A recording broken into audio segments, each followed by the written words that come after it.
Hello students, welcome back to my channel. This is the second part of electricity chapter. I hope आपने मेरा first part की video देखी होगी, उसका link मैंने यहाँ पर दे दिया है। तो लास्ट टॉपिक हमने जो उस वीडियो में किया था वो था इलेक्ट्रिक करंट। तो आज हम उसी टॉपिक से स्टार्ट कर रहे हैं, उसके आगे का थोड़ा सा मैं कुछ बताने जा रही हूँ। फिर हम आज रेजिस्टेंस के बारे में पढ़ेंगे, रेजिस्टिविटी के बारे में पढ़ेंगे, उनकी डेरिवेशंस करेंगे। तो आइए स्टार्ट करते हैं अपने उसी टॉपिक से, इलेक्ट्रिक करंट से। तो हमने लास्ट क्लास में क्या पढ़ा था कि हमने ये पढ़ा था कि जो करंट है वो कहाँ से फ्लो करता है, from positive terminal to negative terminal. तो जो फ्लो ऑफ करंट है, फ्लो ऑफ करंट हम पढ़ चुके हैं।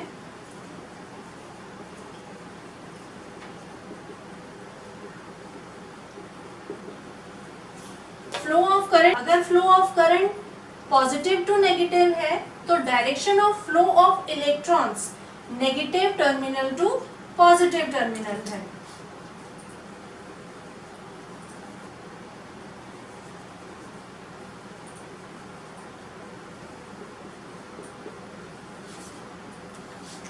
यहां पर मैं आपको डायग्राम में शो करके बताती हूँ। जैसे कि हमारा रेजिस्टेंस है, इसको थोड़ा सा चेंज कर देते हैं जैसे कि हमें पता चल पाए कि हमारी direction of flow of electrons कैसे है।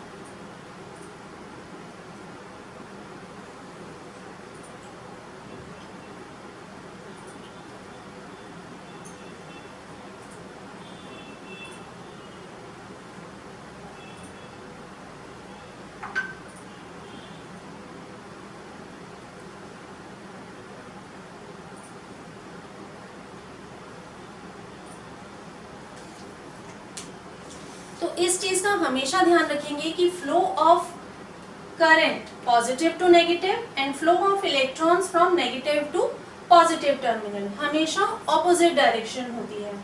अब जो हम बात कर रहे थे पोटेंशियल डिफरेंस की, तो पोटेंशियल डिफरेंस यहाँ पर क्या होता है कि अगर इन दोनों चार्जेस का कुछ डिफरेंस है, दैट मीन्स अगर यहाँ पर चार्ज ज्यादा है, यहाँ पर चार्ज कम है या वाइस वर्सा, तभी यहाँ पर करंट जो है वो फ्लो करेगा।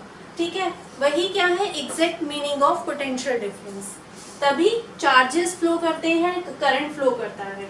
तो इलेक्ट्रॉन्स कैसे फ्लो करते हैं, जब उनको थोड़ा सा पुश मिलता है। थोड़ा सा टॉपिक करते हैं जो कि केमिस्ट्री से भी रिलेटेड है। हम सब एटम के स्ट्रक्चर के बारे में जानते हैं। तो एटम का स्ट्रक्चर क्या है,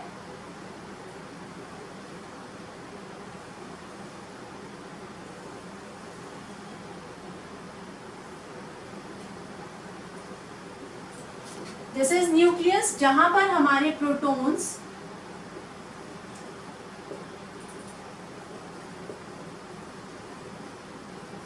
एंड न्यूट्रॉन्स प्रेजेंट होते हैं। इलेक्ट्रॉन्स जो है वो हमारे आउटर शेल में रिवॉल्व करते हैं।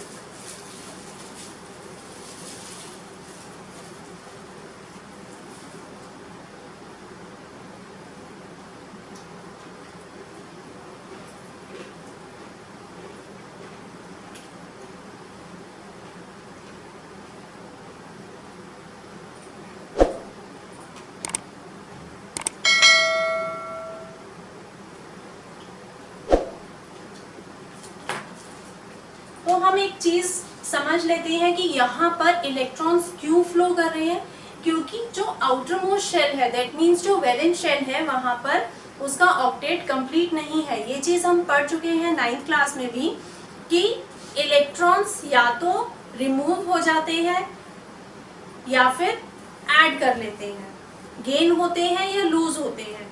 ठीक है, वहीं पर आयंस फॉर्म होते हैं, जहां आयंस होंगे वहीं पर ही इलेक्ट्रिसिटी जो है वो फ्लो करेगी।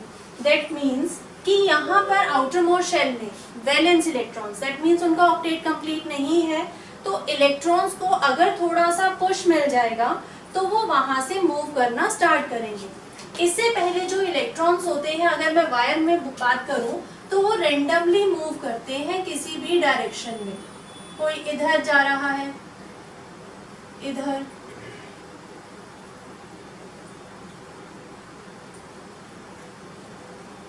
तो जो इलेक्ट्रॉन्स की जो मूवमेंट होती है वो रैंडम होती है, किसी भी डायरेक्शन में होती है, लेकिन जैसे ही हम उसको बैटरी से कनेक्ट करते हैं तो वो एक ही डायरेक्शन में फ्लो करना शुरू कर देती है, जो कि होती है from negative terminal to positive terminal. अभी हमने यहाँ पर बात की थी रेजिस्टेंस की। तो जो रेजिस्टेंस होता है वो क्या होता है, which is the obstruction to the flow of current, जो करंट को फ्लो करने से रोकता है, कुछ ऑब्स्ट्रक्शन प्रोड्यूस करता है, जिससे कि करंट का फ्लो या तो कम हो जाए या फिर ज़्यादा हो जाए। दैट डिपेंड्स कि हम उसको कितना रेजिस्टेंस प्रोवाइड कर रहे हैं। कभी हम कम रेजिस्टेंस देते हैं, कभी हम ज़्यादा रेजिस्टेंस देते हैं। ये डिपेंड करता है हमारे अप्लायंस के ऊपर कि जो हमारा अप्लायंस हम यूज़ कर रहे हैं उसको कितने रेजिस्टेंस की रिक्वायरमेंट है। तो अब हम रेजिस्टेंस के बारे में पढ़ते हैं। सो स्टूडेंट्स, अब हम क्या करेंगे, सबसे इम्पॉर्टेंट पार्ट जो कि ओम्स लॉ है, 10th का फिजिक्स का मोस्ट इम्पॉर्टेंट टॉपिक है। तो अब हम समझते हैं कि ओम्स लॉ क्या है।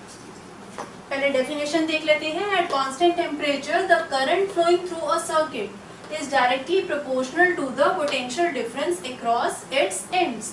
तो जो अभी हमने सर्किट किया था, पीछे डायग्राम आप लोगों ने देखा था, पॉजिटिव एंड टू नेगेटिव, वो पोटेंशियल डिफरेंस जो है वो क्या है, डायरेक्टली प्रोपोर्शनल है करंट के। अगर हम इसको डेरिवेशन के थ्रू करते हैं, that means current is directly proportional to potential difference. इसका क्या मतलब है कि अगर पोटेंशियल डिफरेंस ज्यादा है, अगर हम उसको चार्ज ज्यादा दे रहे हैं, बैटरी हमने ज्यादा लगाई है, तो हमारा करंट जो है वो भी ज्यादा फ्लो करेगा। ये कम है, पोटेंशियल डिफरेंस कम है, तो हमारा करंट भी कम होगा। या इसका हम वाइस वर्सा भी बोल सकते हैं। That means potential difference is directly proportional to current. ये है हमारा प्रोपोर्शनैलिटी का साइन। इसको जब भी हम रिमूव करते हैं, इक्वल टू का साइन आता है और एक कांस्टेंट टर्म आती है। यहाँ पर कांस्टेंट टर्म आ रही है R। So R is equals to V by I। यही क्या है हमारा Ohm's law.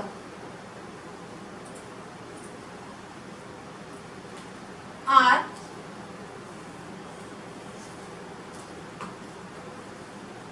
is resistance and SI unit is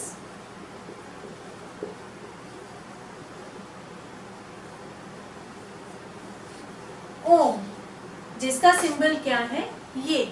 तो R क्या है यहाँ पे, रेजिस्टेंस। तो अगर मैं रेजिस्टेंस की बात करूं, व्हाट इज रेजिस्टेंस, तो ये रेजिस्टेंस क्या है, रेजिस्टेंस क्या है, obstruction to the flow of current, जो कि करंट को फ्लो करने में ऑब्स्ट्रक्ट करता है, दैट मीन्स रोकता है।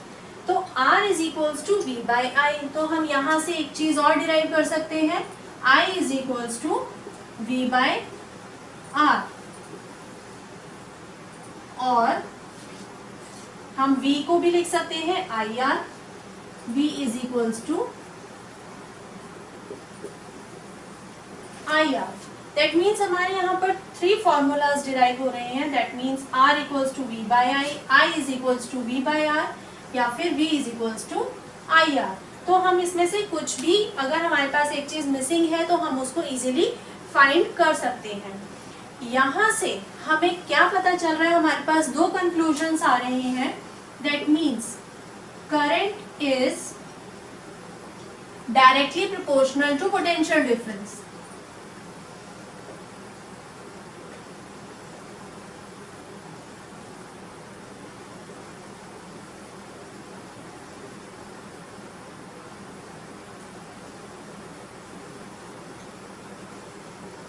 And second is current is inversely proportional to resistance.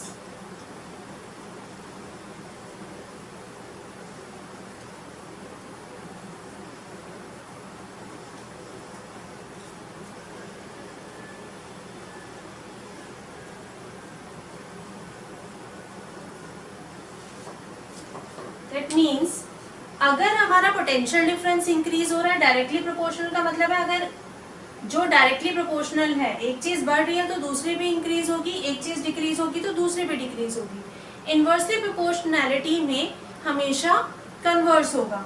अगर रेजिस्टेंस ज्यादा है, दैट मीन्स रुकावट ज्यादा है, तो करंट क्या होगा, कम फ्लो करेगा, और अगर ये कम है तो करंट ज्यादा फ्लो करेगा। आई होप ओम्स लॉ बहुत अच्छे से समझ आया होगा। अब हम बात करते हैं ग्राफ की। Graph between potential difference and current, तो वो कैसा होगा, पोटेंशियल डिफरेंस हमेशा हमारा एक्स एक्सिस पे आएगा।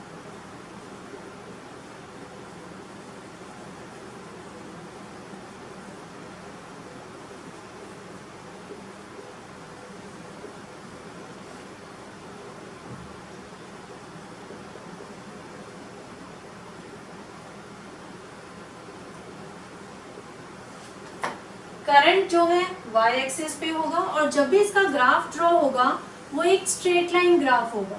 तो इससे रिलेटेड हमारे पास न्यूमेरिकल्स आते हैं, 4-5 मार्क्स का एक क्वेश्चन आता है जिसमें आपको ये प्लॉट करना होता है या फिर कई बार आपको ये ग्राफ दिया होता है और उसको रीड करके आपको आंसर्स देने होते हैं।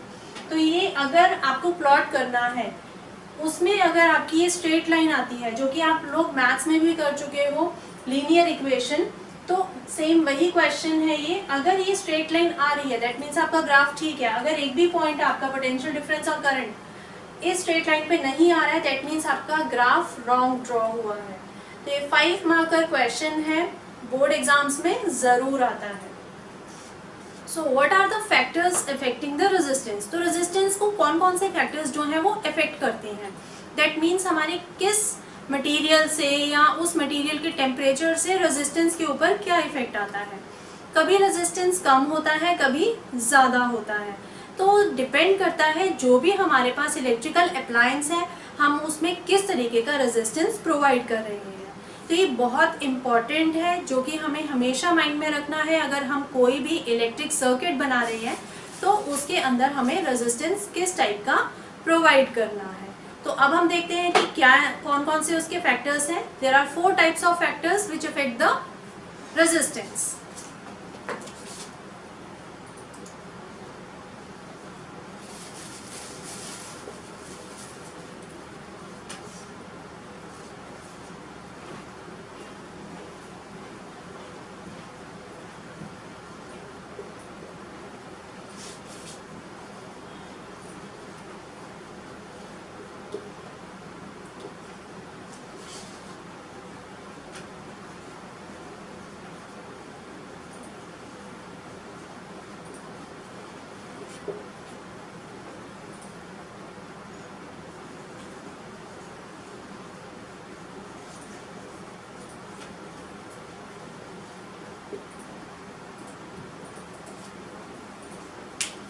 नाउ स्टूडेंट्स, तो फर्स्ट क्या फैक्टर है जो रेजिस्टेंस को अफेक्ट करता है, लेंथ ऑफ द वायर। अगर किसी सर्किट के अंदर एक लेंथ हमारी ये है वायर की और एक लेंथ ये है L1 and L2, that means अगर हमारी लेंथ छोटी है डायरेक्टली प्रोपोर्शनल होता है लेंथ के, जो हमारा रेजिस्टेंस होता है डायरेक्टली प्रोपोर्शनल होता है लेंथ के। दैट मीन्स अगर लेंथ कम है तो रेजिस्टेंस भी हमारा कम है, लेंथ ज़्यादा है दैट मीन्स हमारा रेजिस्टेंस भी ज़्यादा है। इसमें क्या होगा, करंट बहुत इजीली फ्लो कर जाएगा। अगर छोटी वायर है बहुत जल्दी करंट फ्लो कर जाएगा, दैट मीन्स रेजिस्टेंस भी कम है। अगर लेंथ लंबी है, ज़्यादा है, दैट मीन्स उसको टाइम लगेगा फ्लो होने में। तो रेजिस्टेंस ऑफ वायर अगर ज़्यादा है तो हमारा करंट जो होगा वो कम होगा। लेंथ इंक्रीज होने पे रेजिस्टेंस जो है वो भी कम होगा, लेंथ ज़्यादा होगी तो रेजिस्टेंस भी ज़्यादा होगा। सेकंड क्या है, resistance is inversely proportional to area of cross section of the wire. ये इनवर्सली प्रोपोर्शनैलिटी है, दैट मीन्स अगर area of cross section of the wire increase होगा तो रेजिस्टेंस डिक्रीज होगा, अगर area of cross section of the wire decrease होगा तो resistance हमारा इंक्रीज होगा। डायग्राम से समझते हैं।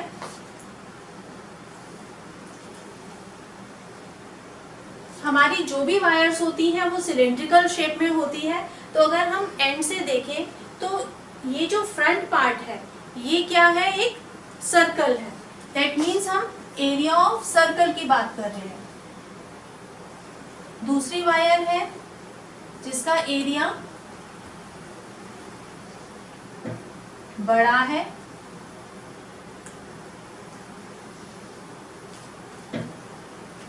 तो जब इसमें से करंट फ्लो होगा दैट मीन्स हमारा रेजिस्टेंस कम है, तो एरिया कम है तो हमारा रेजिस्टेंस जो है वो बढ़ जाएगा, ठीक है।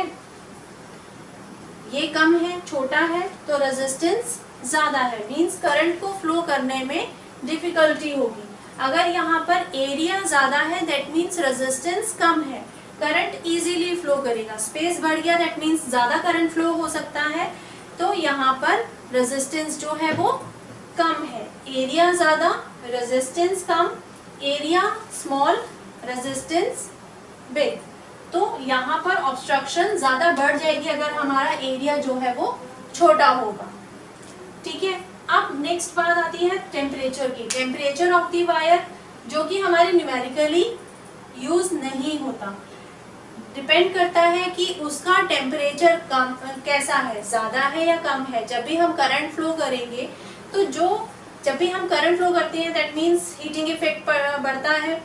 हीट करने से वो वायर मेल्ट हो जाती है जल्दी या नहीं होती है, उसी के अकॉर्डिंग हम उसका टेम्परेचर को माइंड में रख के हम वायर यूज करते हैं फॉर रेजिस्टेंस।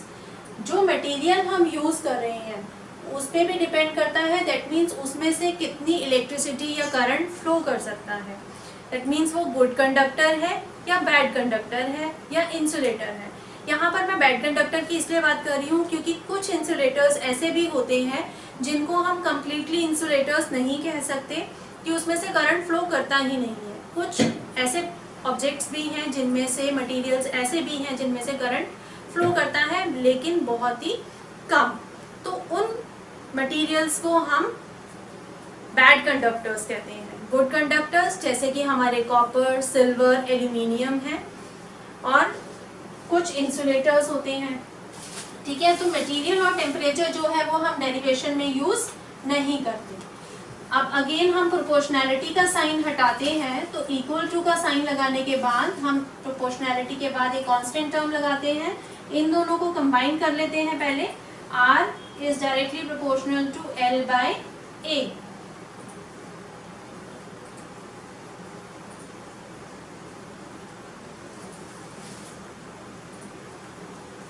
यहां से हमने प्रोपोर्शनैलिटी का साइन हटाया, इक्वल टू का साइन आया, row L by A, this is called रो।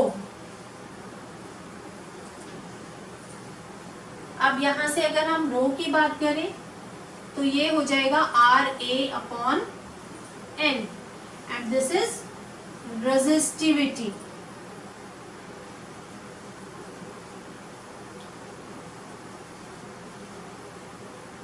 ठीक है, इसको हम बोलते हैं रो, और ये क्या है, हमारी रेजिस्टिविटी है। रेजिस्टेंस ऑब्स्ट्रक्ट करता है करंट को, और ये है property, the property by which it obstruct the flow of current. तो इसकी SI यूनिट जो है, SI unit is ohm metre.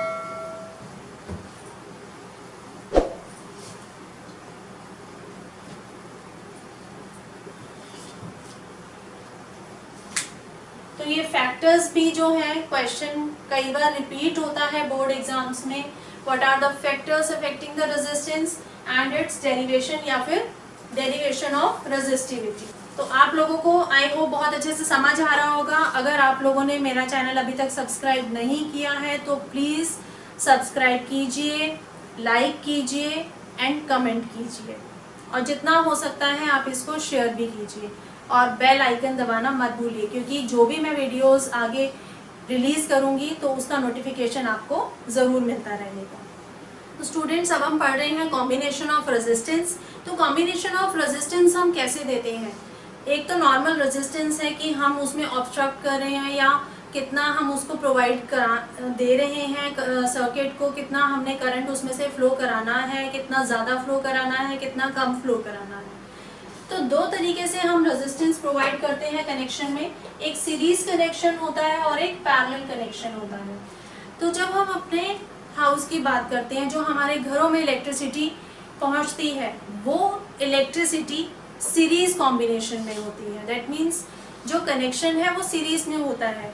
हर एक घर में जो हमारे इलेक्ट्रिसिटी प्रोवाइड होती है, एक मेन सोर्स से, वो क्या है, हमारी सीरीज कनेक्शन। ठीक है, वहाँ पर करंट जो है वो सेम ही फ्लो कर रहा है, सेम करंट हमारे घरों तक पहुँच रहा है। लेकिन जो हमारा मेन कनेक्शन होता है, जहाँ से हमारे हर एक रूम में जो कनेक्शन होता है वो पैरेलल कॉम्बिनेशन में होता है। पैरेलल कॉम्बिनेशन में क्यों दिया जाता है? क्योंकि हम हर एक इलेक्ट्रिकल अप्लायंस को सेम रेजिस्टेंस प्रोवाइड नहीं करा सकते। उससे क्या होगा, क्योंकि कभी हमें करंट ज़्यादा चाहिए किसी एक पर्टिकुलर अप्लायंस के लिए, किसी में हमें करंट कम चाहिए, तो दैट डिपेंड्स। इसीलिए हमें जो भी कनेक्शन होता है हमारे होम्स के अंदर, रूम्स के अंदर, वो हमेशा पैरेलल कनेक्शन दिया जाता है। कैसे कि आपने देखा होगा आपके रूम में जो स्विच बोर्ड लगा होता है उसमें डिफरेंट टाइप्स ऑफ स्विचेस होते हैं, बहुत अलग अलग 4-5 स्विचेस होते हैं। दैट मीन्स फैन के लिए अलग स्विच है, बल्ब के लिए अलग स्विच है, ट्यूबलाइट के लिए अलग है, एसी के लिए अलग है। ऐसा क्यों किया जाता है? क्योंकि हम जब एक स्विच ऑन करें, जो हम एक पर्टिकुलर अप्लायंस रन करना चाहते हैं वही रन करें और अप्लायंसेस रन ना हो। ये है हमारा एक parallel combination. That means current उसी सर्किट में फ्लो करेगा। अगर हम सीरीज में कनेक्शन दे देंगे, दैट मीन्स हमारा करंट एक स्विच ऑन करने पे हमारा ट्यूबलाइट, फैन, बल्ब तीनों ही एक साथ रन करना शुरू कर देते हैं, तो वो हमारे लिए ठीक नहीं है। दैट मीन्स हम नहीं चाहते कि एक ही टाइम पे हमारी जो बल्ब है या ट्यूबलाइट है वो भी ऑन हो जाए और फैन भी ऑन हो जाए। ठीक है, इसके डिसएडवांटेजेस भी होते हैं। इसमें क्या है कि अगर जो हमारा सीरीज में कनेक्शन है, सपोज अगर ट्यूबलाइट पहले कनेक्टेड है उसके बाद फैन है, उसमें कुछ शॉर्ट सर्किट होता है, तो वहाँ से जो इलेक्ट्रिक सर्किट है वो ब्रेक हो जाएगा, करंट आगे फ्लो नहीं करेगा, तो हमारा फैन जो है वो नहीं चलेगा। और अगर हम सेम करंट फ्लो करा रहे हैं, हो सकता है फर्स्ट वाले को करंट ज़्यादा चाहिए या बाद वाले को कम चाहिए, तो उससे क्या होता है, हमारे इलेक्ट्रिक शॉर्ट सर्किट्स भी हो जाते हैं, जो कि ठीक नहीं है।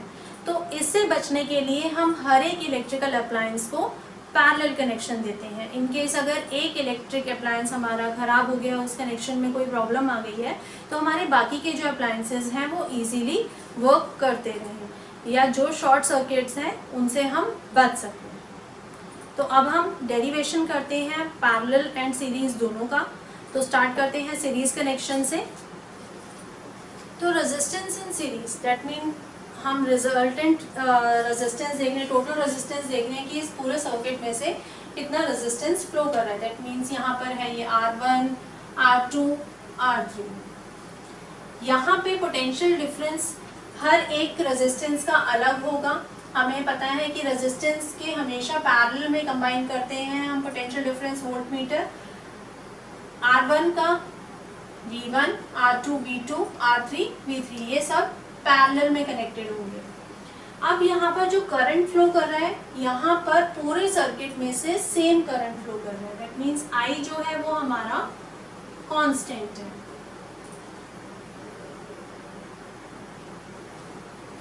अब यहाँ पर हम देखें तो टोटल पोटेंशियल डिफरेंस यहाँ पर अलग अलग है, तो हम टोटल देख लेते हैं पहले क्या होगा। V is equals to V1 plus V2 plus V3।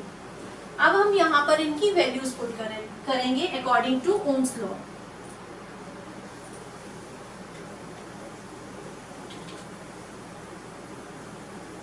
V की जगह हम पुट कर सकते हैं IR, V1 की जगह IR1, V2 की जगह IR2 प्लस IR3।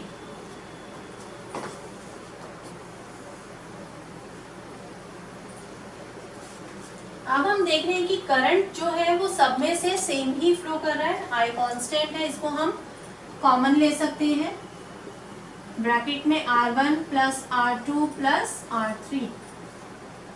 I से I cancel out, that means resistance in series is equals to R1 plus R2 plus R3। So this is the formula to calculate the total resistance in series connection। तो हमें effective resistance हमें पता चल जाएगा कि इस पूरे connection में हमारा इफेक्टिव रेजिस्टेंस क्या है। I जो है वो हमारा कांस्टेंट है।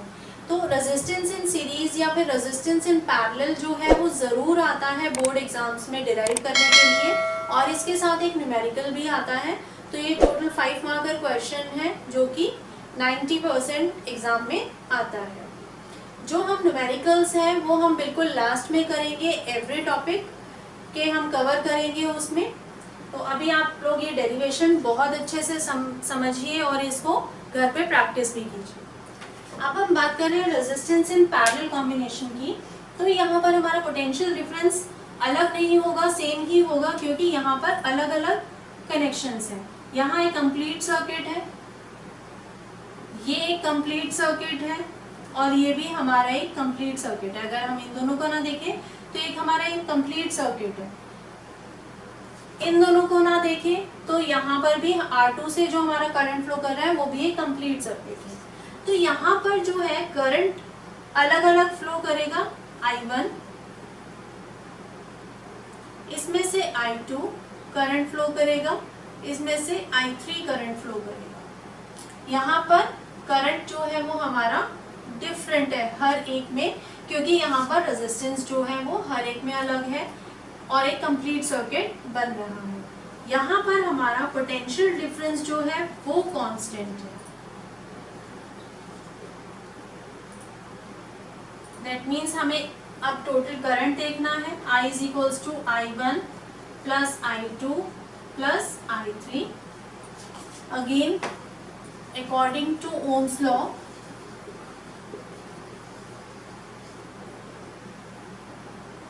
I is equals to V by R. याद होगा हमने 3 फॉर्मूलाज किए थे, वही यूज हो रहे हैं। यहाँ पर पुट करते हैं, इसको नंबर 1 दे देते हैं। I is equals to I1, that means I is equals to V by R is equals to V by R1, क्योंकि I1 था यहाँ पर, I2 जो है plus V by R2 plus V by R3, being V is equals to constant, इसको हम common ले लेंगे, V से V cancel out, 1 by R। In parallel combination इन दोनों ही से रिलेटेड बहुत सारे न्यूमेरिकल्स आते हैं, जहाँ पर हमें देखना होता है कि कौन से रेजिस्टेंस जो है वो सीरीज में है, कौन से पैरेलल में है, तो हमें कौन सा जो है फॉर्मूला अप्लाई करना है। ये भी बहुत इम्पोर्टेंट क्वेश्चंस हैं जो आते हैं।